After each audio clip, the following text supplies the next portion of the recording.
ಆಟಕ್ಕೆ ಕರೆದು ಪಂದ್ಯ ಕಟ್ಸಿ ದುರ್ಯೋಧನ ನನ್ ಬದ್ಲು ಶಕುನಿ ಆಡ್ತೇನೆ ಅಂತ ಕೊನೆ ಕ್ಷಣದಲ್ಲಿ ಹೇಳ್ದ.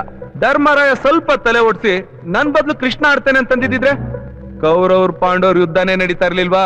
ಮಹಾಭಾರತ ಎಪಿಸೋಡ್ ತುಂಬಾ ಸ್ಮೂತ್ ಆಗಿ ಹೋಗಿರೋದಾ? ಏನ್ ಮಾಡತ್ ಸರ್, ಎಲ್ಲ ಈಗೋ ಪ್ರಾಬ್ಲಮ್. ನೀವು ಹುಷಾರಾಗಡಿ. ಈ ನಾಗಪ್ಪ ದಾಳ ಉರುಳಿಸಿ ಕಾಯಿ ನಡೆಸಲ್ಲ, ಕಾಯಿ ನಡೆಸಿ ದಾಳ ಹಾಕ್ತಾನೆ.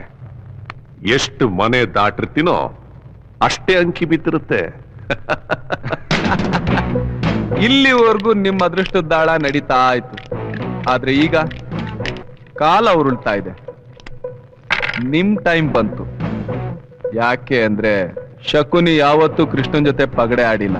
ಶ್ರೀ ಕೃಷ್ಣನ್ ಗೆಲ್ಲೋ ಶಕ್ತಿ ಯಾರಿಗೂ ಇಲ್ಲ.